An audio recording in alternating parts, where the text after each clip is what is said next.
বিসমিল্লাহির রহমানির রহিম। পরম করুণাময় ও অসীম দয়ালু আল্লাহর নামে শুরু।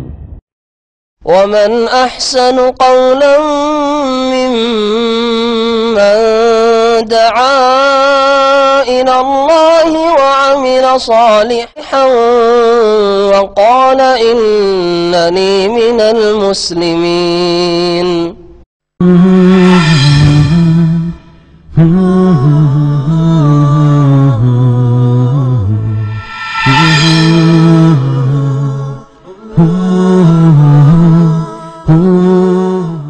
আসসালামু আলাইকুম ওয়া রাহমাতুল্লাহি ওয়া বারাকাতুহু। বিসমিল্লাহির রহমানির রহিম। আলহামদুলিল্লাহি রাব্বিল আলামিন ওয়াস সালাতু ওয়াস সালামু আলা সাইয়্যিদিল মুরসালিন নবিয়িনা মুহাম্মদ ওয়া আলা আলিহি ওয়া সাহবিহি আজমাইন, আম্মা বাদ। ফাউযু বিল্লাহি মিনাশ শাইতানির রাজীম। ওয়াল্লাযীনা জাa'উ মিন বা'দিহিম ইয়াকুলুনা রাব্বানা ইগফির লানা ওয়া লিইখওয়ানিনা আল্লাযীনা সাবাকুনা বিল ঈমান ওয়া লা তাজআল ফী কুলুবিনা গিল্লাল লিল্লাযীনা আমানু রাব্বানা ইন্নাকা রাউফুর রহিম। মহান আল্লাহর সমস্ত প্রশংসা যে আল্লাহ পাক রব্বুল আলামিন তার বান্দাদের মধ্য থেকে যাকে ইচ্ছা মনোনীত করেন রিসালাত দিয়ে, নবুয়ত দিয়ে, এবং যাকে ইচ্ছা আল্লাহ পাক রব্বুল আলামিন আম্বিয়া এবং রসুলগণের সাথী সঙ্গী হিসাবে মনোনীত করেন। সালাত এবং সালাম নাজিল হোক নবী মুহাম্মদ রাসূলুল্লাহ সাল্লাল্লাহু আলাইহি সাল্লামের উপর, যার উম্মত সবচেয়ে শ্রেষ্ঠ উম্মত এবং যার উম্মতের প্রথম সারির মুমিন মুসলিমগণ সাহাবায়ে কেরাম রিজওয়ানুল্লাহ তাআলা আলাইহিম আজমাইন, তারা এই উম্মতের সবচেয়ে শ্রেষ্ঠ, যাদের মর্যাদা আম্বিয়া রসুলগণের পরেই। আজকে আকিদাতুত তাওহীদের আমাদের দর্শের বিষয়বস্তু হচ্ছে সাহাবায়ে কেরাম এবং হেদায়েতপ্রাপ্ত ইমামদের কে গালমন্দ করা নিষিদ্ধ, হারাম, জায়েজ নয় এ বিষয়ে। এই অধ্যায় কায়েম করেছেন আল্লামা শেখ সালেহুল ফওজান হাফিজাহুল্লাহ তাআলা তার আকিদাতুত তাওহীদ নামক কিতাবের ষষ্ঠ অধ্যায় আল ফাসলুস সাদিস, বলছেন যে ষষ্ঠ অধ্যায় ফি নাহি আন সাব্বিস সাহাবাতি ওয়া আইম্মাতিল হুদা, সাহাবায়ে কেরামগণকে গালমন্দ করা নিষেধ এই সম্পর্কে, ওয়া আইম্মাতিল হুদা এবং হেদায়েতের দিশারি ইমামগণকে গালমন্দ করা যে নিষিদ্ধ এই সম্পর্কে। একজন সাধারণ মুসলিমকে গালমন্দ করা, নবী করিম সাল্লাল্লাহু আলাইহি ওয়াসাল্লাম বলেছেন সিবাবুল মুসলিমে ফুসুকুন, কোন মুসলিমকে গাল দেওয়া ফাসিকি কাজ, মানে আল্লাহর বিরুদ্ধাচরণ। ওই ব্যক্তি ফাসিক হয়ে যায়। তাহলে যারা সবচেয়ে শ্রেষ্ঠ এই উম্মতের, তাদেরকে যদি কেউ গালমন্দ করে, আর যারা উলামায়ে কেরাম, আইম্মায়ে কেরাম, মুহাদ্দিসিনে কেরাম, ফুকাহায়ে কেরাম, যারা কোরআন হাদিসের খেদমত করেছেন, ভুলভ্রান্তির ঊর্ধ্বে কেউ নয়, যারা পরবর্তীকালের মুমিন মুসলিমদের জন্য সহজ করে দিয়েছেন দ্বীনকে বুঝা, তাদেরকে যদি কেউ গালমন্দ করে তাহলে আরো অপরাধ বেড়ে যায়। এমনিতে কোন অমুসলিম কাফেরকে গাল দেওয়া জায়েজ নয়। আল্লাহ কোরআনে কারীম নিষেধ করেছেন ওয়ালা তাসুব্বুল্লাযীনা ইয়াদউনা মিন দুনিল্লাহ, ওদেরকে গাল দিও না। আল্লাযীনা ইয়াদউনা মিন দুনিল্লাহ, যারা আল্লাহ ছাড়া অন্যকে ডাকে। তো এখানে যারা পূজারী তারাও উদ্দেশ্য হতে পারে, আর যাদের পূজা করা হয়েছে বা হচ্ছে তাকে উদ্দেশ্য করা বা সেগুলিকে উদ্দেশ্য করা হয়েছে, মানে দেব দেবীকেও গাল দিও না, আর যারা আল্লাহ অন্যের পূজা করে তাদেরকেও গাল দিও না। তো গাল দেওয়া ইসলামে নিষিদ্ধ, কারণ প্রতিক্রিয়ামূলক ফায়াসুবুল্লাহ আদওয়ান বিগাইরি ইলম, অজ্ঞতাবশত তারা আল্লাহকে গাল দিবে, আল্লাহর দ্বীনকে গাল দিবে, আল্লাহ রসুলকে গাল দিবে। সাহাবায়ে কেরামগণকে গালমন্দ করা নিষিদ্ধ এই অধ্যায় কায়েম এই জন্যই করেছেন, এর থেকে বোঝাতে চেয়েছেন যে তাহলে এমন গোমরাহ পথভ্রষ্ট রয়েছে যারা নিজেদেরকে মুসলিম বলে, কিন্তু তারা সাহাবায়ে কেরামদেরকে গালিগালাজ করে। তারা হচ্ছে রাফেজি শিয়ারা। সাহাবায়ে কেরামদেরকে গালিগালাজ এতদূর পর্যন্ত করে যে তারা মুসলিমই নয়। 5 জন সাহাবী ছাড়া কেউ মুসলিম নয় তাদের কাছে। আল্লাহ পাক তাদের অনিষ্ট দূর করার জন্য যথেষ্ট। মুহাক্কিকিন ওলামারা বলেছেন যে আল্লাহ পাক রব্বুল আলামিন সাহাবাই কেরামদের জন্য এতে কল্যাণ রেখেছেন। তারা দুনিয়া থেকে চলে গেছেন, তাদের আমল বন্ধ হয়ে গেছে। মানুষ মারা যাওয়ার সাথে আমল কি হয়ে যায়? বন্ধ হয়ে যায়। কিন্তু যদি গাল খেতে থাকেন, কেউ অন্যায়ভাবে গাল দেওয়া হয়, হ্যাঁ, তাদের কোনো দোষ নেই আর গাল দেওয়া হয়, তাহলে তাদের নেকির রাস্তা একটা বড় খোলা থাকলো। এই জন্য এই গুমরাহ বাতিল ফিরকে আল্লাহ পাকের এই হিকমতের ভিত্তিতে পয়দা হয়েছে। এই একটি বড় হিকমত। একটি বড় দল মুসলিম নাম দিয়ে তারা মুসলিম আসলে নয়, এতে একটা বড় হিকমত রয়েছে। সাহাবায়ে কেরামদের জন্য একটা নেকির রাস্তা আল্লাহ পাক বড় খুলে রেখেছেন। যত গাল দেওয়া হবে তত বেশি তাদের খাতায় নেকি যেতে থাকবে, সওয়াব যেতে থাকবে, তাদের মর্যাদা উঁচা হইতে থাকবে। দ্বিতীয় হিকমত যে আল্লাহ পাককে জাহান্নাম ভর্তি করতে হবে, কাফের দিয়ে, মুশরিক দিয়ে, মুনাফিক দিয়ে। তো কাফের মুশরিক দিয়ে জাহান্নাম ভর্তি হবে না, তো মুনাফিক ও মুসলিম উম্মতের প্রয়োজন। তো এই মুনাফিক গুলি যারা আব্দুল্লাহ বিন সাবা ইয়াহুদির সন্তান, আর আসল রক্তের দিক থেকে এরা হচ্ছে অগ্নিপূজক মজুস। তো এই দুই বাতিলের সংমিশ্রণে এই রাফেজি শিয়া পয়দা হয়েছে, ইহুদি এবং মজুস। এরাই গাল দিয়ে থাকে সাহাবাই কেরাম রাদিয়াল্লাহু তাআলা আনহুম আজমাইনকে। আর আইম্মায়ে কেরামদেরকে কেউ যদি গালমন্দ করে তো তার জিহালাত, অজ্ঞতা, আসলে জানে না। সেই জন্য অতিরঞ্জন, বাড়াবাড়ি যেমন বর্জনীয়, মানে অতি ভক্তি, তাদেরকে একবার নিষ্পাপ নির্ভুল, তাদের ভুল হবে না, এটা যেমন এক গর্ত গুমরাহির, তখন আর এক গর্ত গুমরাহির তাদের মানহানি করা, গালমন্দ করা। এই দুই গুমরাহির মাঝখানে হচ্ছে মুহাদ্দিসিন কেরাম, ফুকাহায়ে কেরাম, হাদিসের ইমামরা হন অথবা ফিকহের ইমামরাই হন, আর এবং আবু হানিফা, শাফি, মালিক, আহমদ এই চার ইমাম হন, অথবা যে কোনো ইমাম হন, আগের ইমামরা হন, অথবা বর্তমান যুগের বড় বড় আইম্মায়ে কেরাম। আজকাল যারা নাসির আলবানীকে গাল দিচ্ছে, তারা কি মনে করেন যে আবু হানিফা, শাফি, মালিককে গাল দেওয়ার চাইতে ছোট অপরাধ করছে নাকি? একই সমান অপরাধ। কিন্তু যারা ওইদিকে তো অতি ভক্তি করে আবু হানিফা অথবা শাফি, মালিক, আহমদের ক্ষেত্রে, কিন্তু এদিকে নাসির আলবানীকে গাল দেয়, ইবনে বাজ রাহমাতুল্লাহ আলাইহিকে গাল দেয়, একই রকমের অপরাধী। আর দুই অপরাধে জড়িত, একদিকে গলু, অতিরঞ্জন, বাড়াবাড়ির অপরাধে জড়িত, আর একদিকে মানহানি, হ্যাঁ, মনের উল্টো যেসব আইম্মায়ে কেরাম তাদের মানহানির অপরাধে জড়িত। দুই রকমের পাপ তাদের খাতায় যাচ্ছে। আর আহলে সুন্নাত ওয়াল জামাত, কোরআন সুন্নাহ অনুসারীরা, আহলুল হাদিস, যদি সত্যিকার অর্থে আহলুল হাদিস হয়, তাহলে কারো মানহানিও করে না, আর কারো অতি ভক্তি করে শিরক বিদআতে লিপ্ত হয় না। ভুলের ঊর্ধ্ব তাদেরকে মনে করেন না। ইজতিহাদ, মেহনত করেছেন যথাসাধ্য, তারা ভুল হয়ে যেতে পারে। ভুলের ঊর্ধ্বে একমাত্র আম্বিয়া রসুলগণ, যাদের সতর্ক সাবধান করার জন্য সাথে সাথে ওহী নেমে এসেছে। যেমন ভুলের ঊর্ধ্বে মনে করেন না, যেটা অতিরঞ্জন, বাড়াবাড়ি, গুমরাহি, তেমনি তাদের কোন রকম মানহানি করেন না। সমস্ত আইম্মায়ে কেরামগণকে একই নজরে, শ্রদ্ধা, ইহতিরামের নজরে দেখেন। আবার পার্থক্য করে নাই যে একজনকে চাঁদে উঠিয়ে দিলাম আর আরেকজনকে মাটিতে নামিয়ে দিলাম, আরেকজনকে মাটির তলায় পুঁতে দিলাম, এইরকম নাই। এই শ্রেণীর লোকেরা সকলে গুমরাহ। যে ইমামের ভক্ত অথবা মুকাল্লিদ, তাকে তো দিল চাঁদে উঠিয়ে দিল, আর যে ইমামের ভক্ত নেই, সে ইমামের সামান্যতম, তার কথা তাদের কাছে কোনো মূল্য নেই। এই আর একটা গুমরাহি। এইসব গুমরাহিতে যারা অন্ধ অনুকরণ করে থাকে, যারা গোঁড়ামি করে থাকে, ব্যক্তির অথবা দলের অথবা মাযহাবের, তারাই লিপ্ত। আলহামদুলিল্লাহ কোরআন সুন্নাহ অনুসারীরা এগুলি থেকে মুক্ত। এখন আসুন শেখ কি বলতে চেয়েছেন। প্রথম আলোচনা করেছেন সাহাবায়ে কেরামদের গালমন্দ করার বিষয়টি, আর তারপরে আইম্মায়ে কেরামদের, এই উম্মতের যে উলামায়ে কেরামরা যে কোনো যুগেরই হন না কেন, তাবেঈনদের যুগ থেকে শুরু করে কিয়ামত পর্যন্ত যারা এসেছেন আর আছেন অথবা আসবেন, কেউ যদি কাউকে গাল দেয় তাহলে অপরাধের কাজ করল।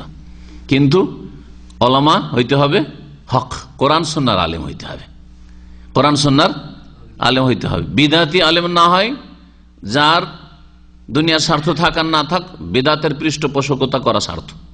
আর আরেক দল আছে পেট পূজারী আলেম। আমি আলেমদেরকে 3 ভাগে ভাগ করি, 3-এর 4 পাবেন না আর 3-এর কম পাবেন না। পেট যেখানে আছে, পয়সা যেখানে আছে, স্বার্থ যেখানে আছে, সেখানে আছে দিন ধর্মকে বিক্রি করে দিতে পারবে, তার জন্য আইম্মাতুল বাতন, পেটের আলেম, উলামাউল বাতন, পেটের আলেম ওরা। আর আরেক হচ্ছে আইম্মাতুল দলাল, হ্যাঁ, আইম্মাতুল বিদা, শিরক বিদাতের আলেম। আরেক হচ্ছে আইম্মাতুল হক, যারা রব্বানি কোরআন সুন্নাহর আলেম। সাহাবাই কেরামদেরকে গাওয়াল দেওয়া নিষেধ। বলছেন যে মিন উসুল আহলি সুন্নাত ওয়াল জামা, আহলি সুন্নাত ওয়াল জামাতের মূল নীতিমালা হচ্ছে সালামাতু কুলুবিহিম, তাদের অন্তরের পরিশুদ্ধতা, অন্তর পাক পবিত্র তাদের, ওয়া আলসানাতুহুম, এবং তাদের জবানও পাক পবিত্র। রাসূলুল্লাহ সাল্লাল্লাহু আলাইহি ওয়াসাল্লামের সাহাবায়ে কেরামদের ক্ষেত্রে আসহাবে রাসূলুল্লাহ সাল্লাল্লাহু আলাইহি ওয়াসাল্লাম কামা ওয়াসাফাহুমুল্লাহ বিযালিক, যেমন আল্লাহ পাক তাদের গুণাবলী বর্ণনা করেছেন ফি কওলি তাআলা, মহান আল্লাহর এই বাণীতে সূরা হাশর আয়াত নম্বর 10। আল্লাহ পাক দোয়া শিখিয়ে দিয়েছেন।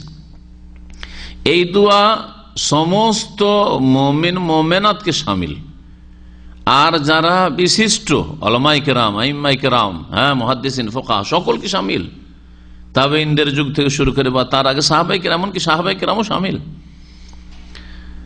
এমনকি আদম আলাইহিস সালাম থেকে শুরু করে যত মুমিন মুমিনাত আগের উম্মতে ছিল তারাও শামিল। আল্লাহ পাক কি বলছেন, ওয়াল্লাযিনা জাউ মিন বাদিহিম, আর যারা এসেছে তাদের পরে, তাদের পরে সাহাবায়ে কেরামদের পরে। জি, মুহাজির আনসারদের কথা তার আগে আল্লাহ পাক উল্লেখ করেছেন, হ্যাঁ, 8-9 নম্বর আয়াতগুলোতে। মুহাজিরিন লিল ফুকারাইল মুহাজিরিন আল্লাযিনা উখরিজু মিন দিয়ারিহিম ওয়া আমওয়ালিহিম ইয়াবতাগুনা ফাযলাম মিনাল্লাহি ওয়া রিদওয়ানা ওয়া ইয়ানসুরুনা আল্লাহ ওয়া রাসূলাহু উলাইকা হুমুস সাদিকুন, মুহাজিরিনদের কথা। তারপরে আনসারদের কথা বলছেন, ওয়াল্লাযিনা তাবাওয়াউদ দারা ওয়াল ঈমানা মিন ক্বাবলি ইউহিব্বুনা মান হাজারা ইলাইহিম ওয়া লা ইয়াজিদুনা ফি সুদুরিহিম হাজাতাম মিম্মা উতু ওয়া ইউসিরুনা আলা আনফুসিহিম ওয়ালাউ কানা বিহিম খাসাসা ওয়া মান ইউকা শুহা নাফসিহি ফাউলাইকা হুমুল মুফলিহুন ওয়াল্লাযিনা জাউ মিন বাদিহিম। তাহলে মুহাজিরিন আনসারদের কথা বলার পরে সাহাবায়ে কেরাম রাদিয়াল্লাহু আনহুম, হয় মুহাজির না হয় আনসার, হ্যাঁ, তাদের কথা বলার পর তাদের পরে যারা এসেছেন, ইয়াকুলুনা, তারা বলেন, রব্বানা, হে আমাদের প্রতিপালক, ইগফির লানা, আমাদেরকে ক্ষমা করে দিন, ওয়ালি ইখওয়ানিনা, আমাদের ভাইদেরকেও ক্ষমা করে দেন, আল্লাযিনা সাবাকুনা বিল ঈমান, যারা ঈমানের সাথে আমাদের পূর্বে চলে গেছেন, ওয়ালা তাজাল ফি কুলুবিনা গিল্লাল লিল্লাযিনা আমানু, আর আমাদের হৃদয়ে মুমিনদের ক্ষেত্রে, মুমিনদের সম্পর্কে কোন রকমের বিদ্বেষ বা শত্রুতা রাখিয়েন না, ওয়ালা তাজাল করে দিয়েন না, সৃষ্টি করে দিয়েন না আমাদের অন্তরে, যাতে করে কোন রকমের মুমিনদের ক্ষেত্রে বিদ্বেষ শত্রুতা তৈরি না হয়ে যায়। রব্বানা, হে আমাদের প্রতিপালক, ইন্নাকা রাউফুর রহিম, নিঃসন্দেহে তুমি বড়ই স্নেহশীল আর অতি দয়াবান। তো আল্লাহর কাছে এখানে দোয়া করা হয়েছে কিসের? মাগফিরাতের, যারা আগে চলে গেছেন ঈমানের অবস্থায়। আর সবচেয়ে ভালো ঈমানের অবস্থায় গিয়েছেন আম্বিয়া রাসূলগণের পরে সাহাবায়ে কেরাম, তারপরে তাবেঈন, তারপরে তাবেঈন, স্বর্ণযুগের লোকেরা। আর দ্বিতীয় দোয়া হচ্ছে যে আমাদের অন্তরে যেন বিদ্বেষ না থাকে। তাহলে দুটো দোয়া এতে রয়েছে, ক্ষমাও চাইলেন আর নিজের অন্তরকে সাফ রাখার জন্য আল্লাহর কাছে দোয়া চাইলেন, আল্লাহ আমাদের অন্তরটাকে সাফ রাখার তৌফিক দাও। ওয়া তাআতুন লিরাসূলিল্লাহ ফি কওলিহি, এবং সাহাবাই কিরামদের সম্পর্কে জবানের হেফাজত, সুরক্ষা করা, রাসূলুল্লাহ সাল্লাল্লাহু আলাইহি ওয়াসাল্লামের আনুগত্য, নবী সাল্লাল্লাহু আলাইহি ওয়াসাল্লামের এই বাণীর আনুগত্য করা, এই বাণী মেনে চলা। কি বলেছেন তিনি? লা তাসুব্বু আসহাবি, আমার সাহাবীগণকে, সাথী সঙ্গীদেরকে তোমরা গালমন্দ করিও না। ফাওয়াল্লাযী নাফসি বিয়াদিহি, আল্লাহ শপথ করে বলি, যার হাতে আমার প্রাণ রয়েছে, লাউ আনফাকা আহাদুকুম মিসলা উহুদিন যাহাবা, তোমাদের কেউ যদি উহুদ পাহাড়ের সমান স্বর্ণ ব্যয় করে আল্লাহর রাস্তায়, সাদকা খেরাত করে, মা বালাগা মুদ্দা আহাদিহিম ওয়ালা নাসিফা, তারপরও সে সাহাবায়ে কেরামদের এক মুদ অথবা অর্ধেক মুদের নেকি পর্যন্ত পৌঁছিতে পারবে না। উহুদ পাহাড়ের সমান স্বর্ণ খরচ করে, এক মুদ আনুমানিক 600 গ্রাম, অর্ধেক মত 300 গ্রাম। সাহাবায়ে কেরাম যদি 300 থেকে 600 গ্রাম খরচ করে থাকেন, আর কেউ পাহাড়ের সমান স্বর্ণ যদি খরচ করে, তারপরের যুগে তাবেঈনদের যুগ থেকেই এমনকি সম্বোধন করেছেন যেসব সাহাবায়ে কেরামদেরকে, তারা সিনিয়র সাহাবায়ে কেরামের পরেও তারাও সাহাবী, আহাদুকুম তোমাদের কেউ, সেই যুগে তাবেঈন ছিল নবী সাল্লাল্লাহু আলাইহি ওয়াসাল্লাম, যে তাবেঈনকে সম্বোধন করেছে। তাহলে বোঝা যাচ্ছে যে যারা পরবর্তীকালে অল্প সময় পেয়েছে রাসূলুল্লাহ সাল্লাল্লাহু আলাইহি ওয়াসাল্লামের সাথে সাথী সঙ্গী হিসাবে, তাদের চাইতে অনেক বেশি মর্যাদা যারা বেশি সময় পেয়েছেন। ওয়াতাবাররাউনা মিন তারিকাতির রাওয়াফিজ ওয়াল খাওয়ারিজ, আর আহলে সুন্নাত ওয়াল জামাতরা সম্পর্ক ছিন্ন করে রাফেজিদের আর খারেজিদের আদর্শ থেকে। রাফেজি আর খারেজি এই দুটো দল গালিগালাজ করে সাহাবায়ে কেরামকে। রাফেজিরা গালিগালাজ করে 5 জন সাহাবী ছাড়া সমস্তকে কাফের মনে করে এদেরকে, আর লানত করা, তাদেরকে তাগুত বলা, জিপ্ত বলা, শয়তান বলা, ফিতনার মূল বলা। খোমেনি নিজে বলেছে যে এই মুসলিম জাতিতে ফিতনার মূল হচ্ছে আবু বকর উমর। এটা খোমেনির বই, লিখা বই আল হুকুমাতুল ইসলামিয়া, ইসলামী গভর্নমেন্ট বলে এই কিতাব। জি, শুধু তাদের ফার্সি ভাষায় নয়, ফার্সি ভাষায় লেখা হয়েছে, বিভিন্ন ভাষায় অনুবাদ হয়েছে, এই বই রয়েছে। এই নামের অভিশপ্ত, যাকে এখানে মৃত্যুদণ্ড দেওয়া হয়েছে, এর বক্তব্য আছে, যারা আরবি বুঝেন ইউটিউবে আছে, বলছে যে আবু বকর উমর জান্নাতে যাবে আর নবীর বাপ মা জান্নাতে যাবে না। এটা কি কোন ধর্ম এটা হইতে পারে? মানে আবু বকর উমর জান্নাতে যাবে না, নবীর বাপ মা কুফরের অবস্থায় থাকলে জান্নাতে যাবে। এটা তো তার একটা অপরাধ বললাম, আর এছাড়া বহু গালিগালাজ রয়েছে সাহাবায়ে কেরাম সম্পর্কে তার ভাষায়। খারেজিরা যখন বেরোলো আলী রাদিয়াল্লাহু তাআলা আনহুর বিরুদ্ধে এবং তার অনুসারী সাহাবায়ে কেরামদের বিরুদ্ধে, তখন সমস্ত সাহাবায়ে কেরামকে, যারা তাদের দলে নেই আর আলীর রক্তকে হালাল মনে করে না, আলী, মুআবিয়া, আমর ইবনে আস এদের রক্ত হালাল, এদেরকে হত্যা করা ফরজ, এতে যারা একমত নাই তারা সকলে তাদের কাছে কাফের। এই দুটো বিদাতি পথভ্রষ্ট গুমরাহ দল ইসলামের ইতিহাসে রাসূলুল্লাহ সাল্লাল্লাহু আলাইহি সাল্লামের পরে সাহাবায়ে কেরামদের জামানায় বেরিয়েছে। মুসলিম উম্মতে, একটি উম্মতে দ্বিতীয় তৃতীয় ফিরকা হচ্ছে এই দুটো গুমরাহ দল, রাফেজি আর খারেজি। আল্লাযিনা ইয়াসুবুনা সাহাবাতা রাদিয়াল্লাহু আনহুম, এরা এই রাফেজি আর খারেজিরা সাহাবায়ে কেরামকে গাল দেয়। ওয়া ইউবগিযুনাহুম, পার্থক্য রাফেজি খারেজির মাঝে কি? খারেজিরা আলী, হাসান হোসেন এদেরকেও কাফের বলে, আহলে বাইতকে, বোঝা গেছে। আর শিয়ারা, রাফেজিরা, ইরানিরা, এরা এদের ক্ষেত্রে অতিরঞ্জন, মহব্বত করা বললে তো ভালো, আমরা মহব্বত করি, আর এরা কি করে? গোলু, এত অতিরঞ্জন করে যে নবীর বংশে আহলে বাইত, আলী, হাসান, হোসেন, ফাতেমা, এদের মধ্যে খোদাই শক্তি রয়েছে, এরা খোদা। গত 3 দিন আগে এই রকমের রাফেজির বক্তব্য শুনলাম, ইউটিউবে বলছে যে আমাদের তৌহিদ হচ্ছে যে ইয়া ফাতেমা আগিসি, হে ফাতেমা আমার সাহায্য করো, আমাকে রক্ষা করো, এটা হচ্ছে তৌহিদ ইসলাম। রাফেজিরা আহলে বাইত সম্পর্কে গোলু অতিরঞ্জন করে শিরকে লিপ্ত হয়েছে, বড় শিরক কুফরি করেছে। আর খারেজিরা মুসলিম, সবচেয়ে শ্রেষ্ঠ মুসলিমদেরকে ঢালাহারে কাফের বলে, এমনকি সেই যুগের সবচেয়ে শ্রেষ্ঠ আলী রাদিয়াল্লাহু তাআলা আনহু জামানে তার ওসমান বেঁচে ছিলেন না, তাই না? তাহলে আলী সবচেয়ে শ্রেষ্ঠ ওই যুগের, তাকে সবচেয়ে বড় কাফের বলতে খারেজিরা। এবং ইবনে মুলজাম খারেজি এই জন্য ফজরের নামাজের সময় প্রস্তুত হয়েছিল যে আলী মসজিদে আসলে আমি খুন করবো, আর খুন করেছিল। আর এই খুন করার মাধ্যমে বলে আমি জান্নাত দেখতে পাচ্ছি, জান্নাত লাভ করবো, এই জন্য আমি খুন করেছি। আর সাহাবায়ে কেরামদের সাথে এরা শত্রুতা রাখে। ওয়াজহাদুনা ফাযাইলহুম, এদের ফজিলত আর মর্যাদাকে তারা অস্বীকার করে। ইউকাফিরুনা আকসারহুম, আর তাদের অধিকাংশকেই কাফের বলে। আহলুস সুন্নাতে, আহলুস সুন্নাত ওয়াল জামাত কি করে? ইয়াকবালুনা মা জা ফিল কিতাব ওয়াস সুন্নাহ মিন ফাযাইলিহিম, কোরআন এবং হাদিসে যেই ফজিলতগুলি সাহাবায়ে কেরামদের এসেছে সেগুলিকে সাদরে গ্রহণ করে। ওয়াতাকিদুন, আর তারা বিশ্বাস করে আন্নাহুম খায়রুল কুরুন, যে সাহাবায়ে কেরামরা হচ্ছে সবচাইতে শ্রেষ্ঠ যুগের মানুষ, স্বর্ণ যুগের মানুষ।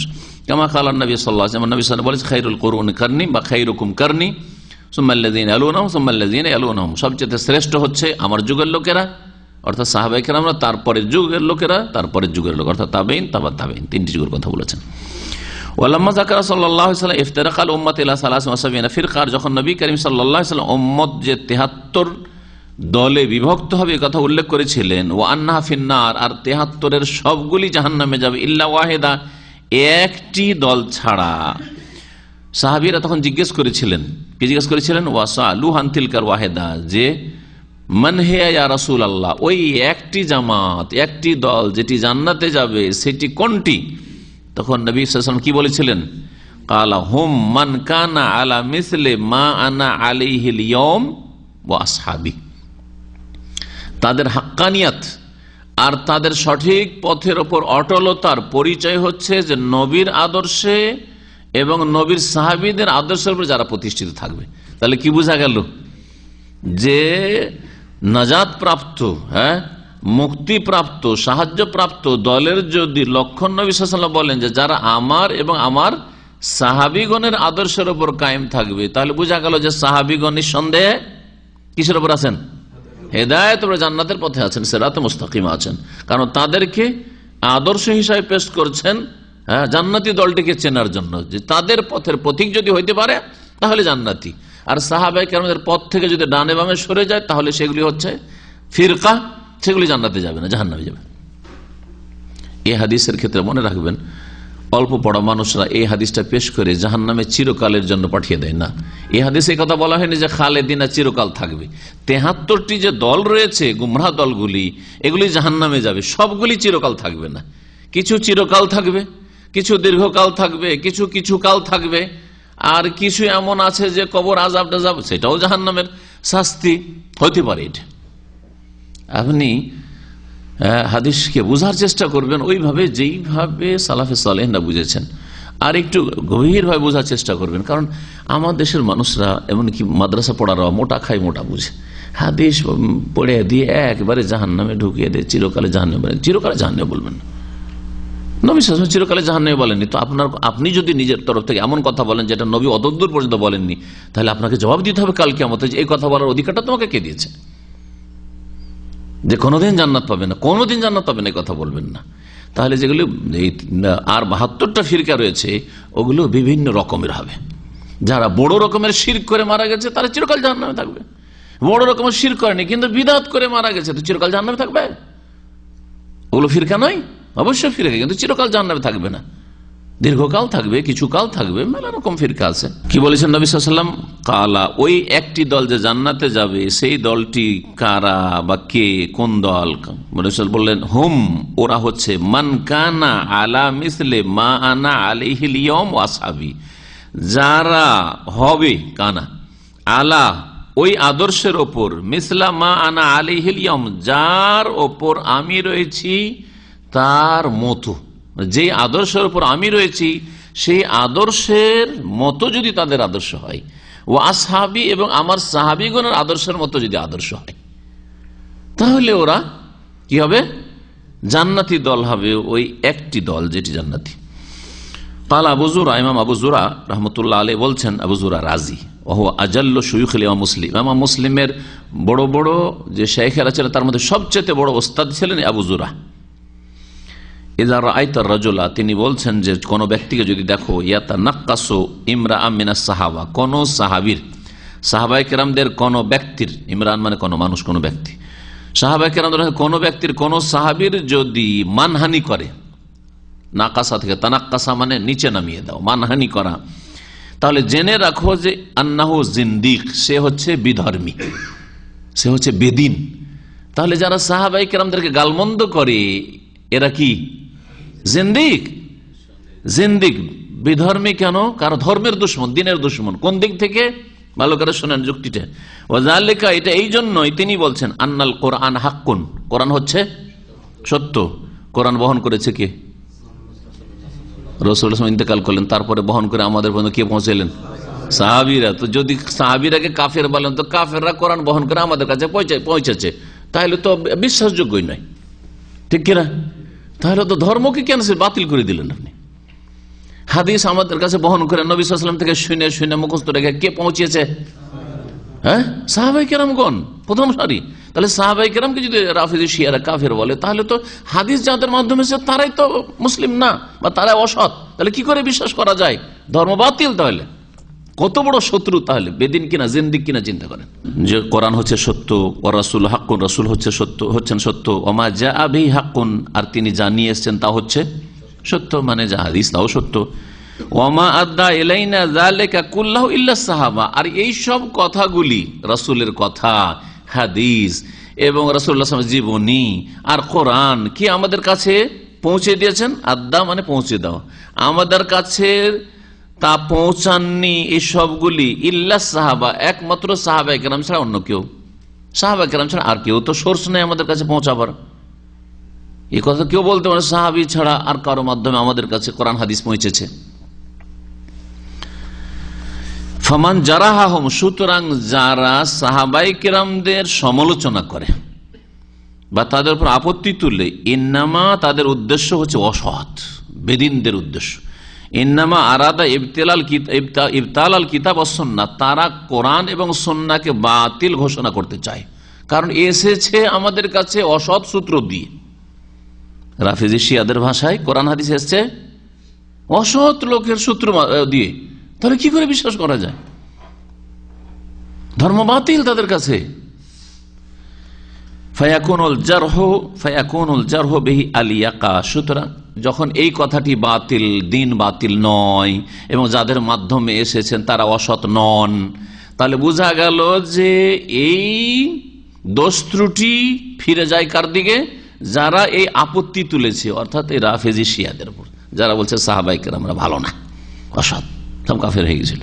ফায়াকুনুল জারহ বিহি, যেই ব্যক্তি এই সমালোচনা করে তার জন্যই হচ্ছে এই দোষ ত্রুটিগুলি অধিক উপযুক্ত, মানে এই দোষ ত্রুটিগুলি ওদের উপযোগী, ওদের মধ্যে রয়েছে।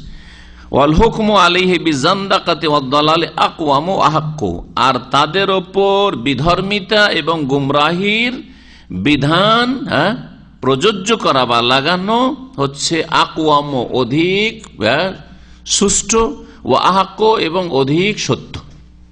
তারাই হচ্ছে বিধর্মী, তারাই হচ্ছে গুমরাহ।